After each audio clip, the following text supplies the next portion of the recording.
if you don't start interacting with those people that are interacting on your post when it first goes live, you're screwed. Like that's part of what the Mm-hmm. algorithm then picks up and pushes it to other people, right? And so Mm-hmm. like we get into this automatic kind of thing and it just turns into this very sterile, like non-human kind of gig. So like I can see both sides of Mm, it, but like I'm team no. Like we don't need that. Like there are other things yep. we do need, like reply to comments. Like who in the Yeah. subthreads, which subthread comment are you replying to make it easier to figure out, or in DMs, right? Like I would much rather have that than Mm, scheduled posts. same.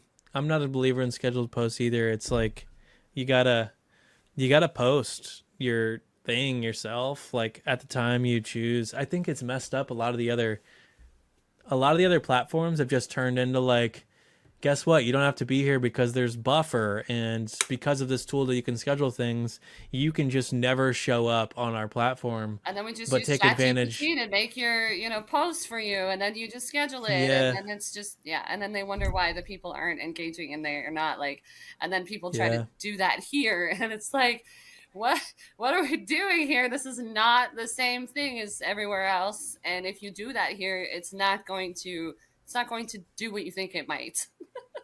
yeah. I totally agree. A lot of this stuff is pretty good stuff. Like I don't miss the audio thing. Do you miss the audio rooms? Not really, because I could never get captions on my phone to where that's another thing too, right? For Mm, anybody else watching, like I'm primarily mobile. I don't sit here on this computer very often unless I'm running a call or I'm doing an interview, or if I'm on the odd like back end GHL thing because the app thing doesn't yeah. really work on the mobile. Otherwise, I'm primarily mobile. So Do like you I use couldn't figure GHL? out. Hmm. Do you use GHL? Slightly. Little Did bits. Like was I was set this up a nurture was this sequence for something? email. Like once I get it, I'm fine. Like I can do that. I know Yeah. I can do that. I set up my calendar link booking thing. Finally, I got that. Like there's a Mm-hmm. whole lot of other shit that I don't know, but that's okay because I really all I need right now is email and calendar.